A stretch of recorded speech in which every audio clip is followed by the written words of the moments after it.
Hey everyone, in this video I'll show you how to sync Todoist with the Google Calendar. This feature helps you to see where your Todoist tasks directly in your Google Calendar so you can manage deadlines, plan your day better, and avoid missing important tasks. The setup is simple and works on a laptop or desktop. So let's get started. So first you need to open any of the Google web browser.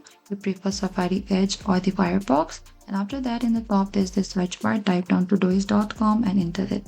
And make sure to log into your account. In the dashboard of the Todoist, to select in the top icon of your profile. Right over here, what you can do is select to the setting. And once you reach into the setting, you can see on the bottom there's a calendar option. Select to the calendar here. And after that, you can simply select to this option that says connect to Google Calendar. And after that, a Google sign-in window will open. You can select to your Gmail account. And once connected, and after that, select continue. And once connected, Todoist will automatically create a new calendar called Todoist inside your Google Calendar. Now any Todoist task that has due date time will appear on your Google Calendar. That is it. Thank you for watching this video. I hope I could help you on how to sync Todoist with Google Calendar. If you have any question or trouble, please comment down below and we will reach out to you very soon.